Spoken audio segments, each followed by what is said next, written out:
All right. Hi, everybody. We're going to talk about consciousness and subconsciousness and how it relates to thoughts and feelings. Now, this is the law.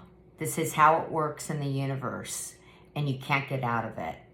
So the conscious impresses the subconscious, while the subconscious expresses the conscious. Everything comes out of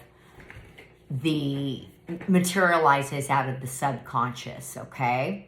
So every thought and feeling that you have will impress the consciousness. Once that it's repeated over and over, those thoughts and those feelings on a daily basis that you're having will then resonate and impress the subconscious. And then the subconscious will materialize and express from that point of view. And you're not getting out of it. It's the way it works. I think this is probably one of the most important components to know about your entire life and why you're at where you're at. You can't say to yourself, "Oh my God, I have horrible luck," and everything bad. You know those people, they see the glass half empty.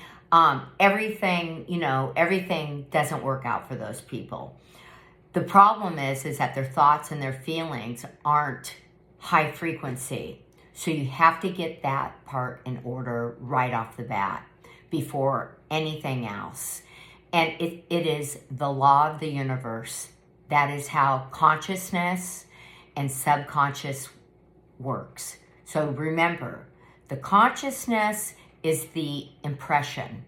It impresses, okay? So those thoughts and those feelings on a daily basis, every second of the day, will impress your subconscious.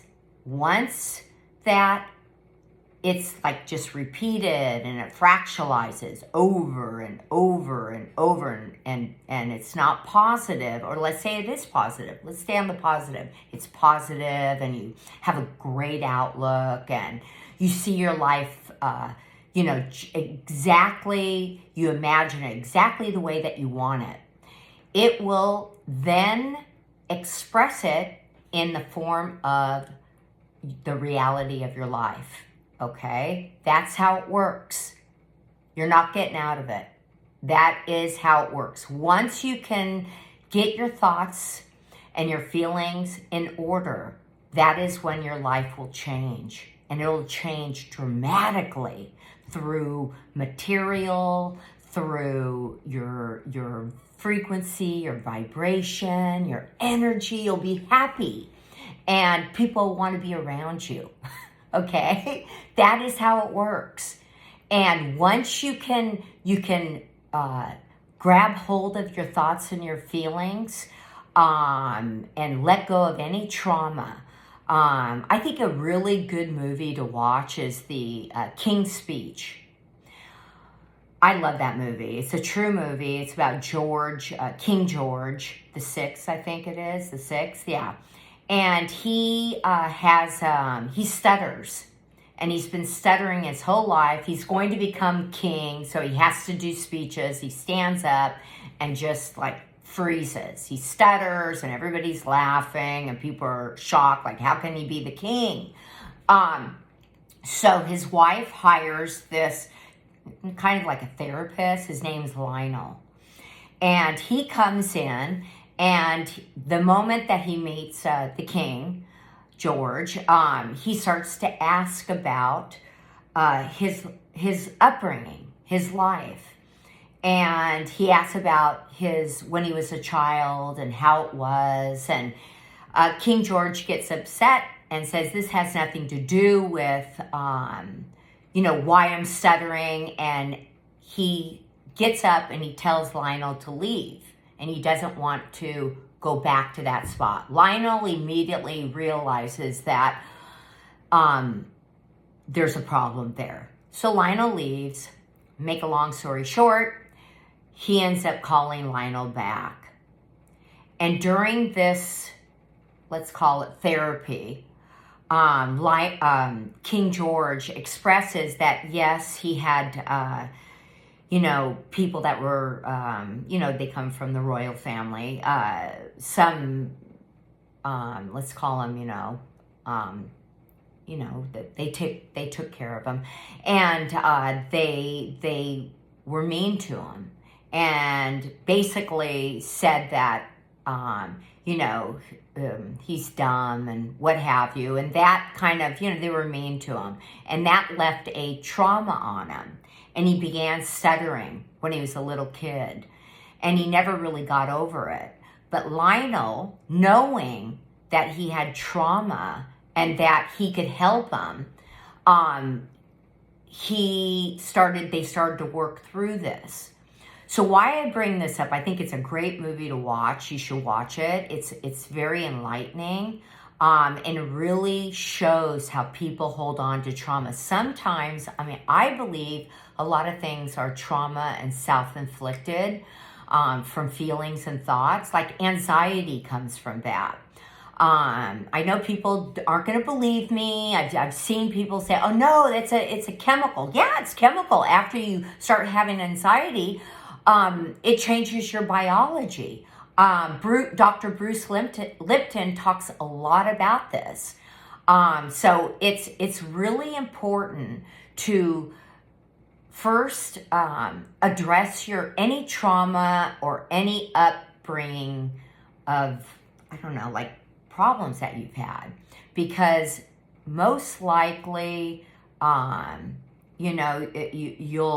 you're probably having these,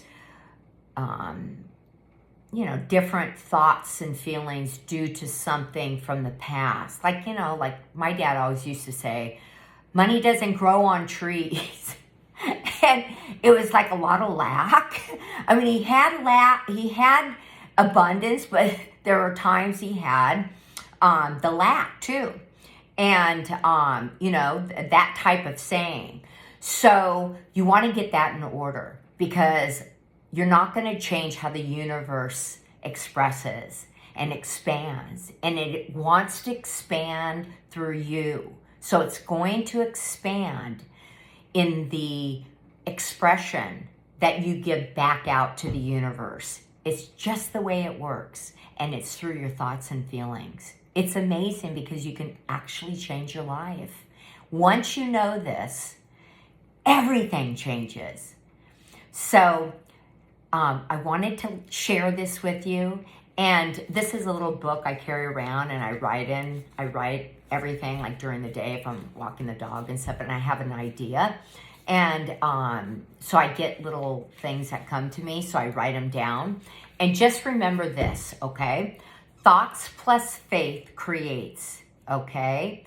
And with that will come your life, how abundant or, happy you are. Even if you don't want abundance, don't you want to be happy? And look at life with the glass half full or full. Why does it have to be half full? Make it full. Just, all you have to do is change your thoughts and feelings. Wake up, and maybe you're having a bad day, but, push it aside and solve it. And then remember that the future is now. There is no future. The future is right now, today. So make it a happy one, okay? All right, Kante.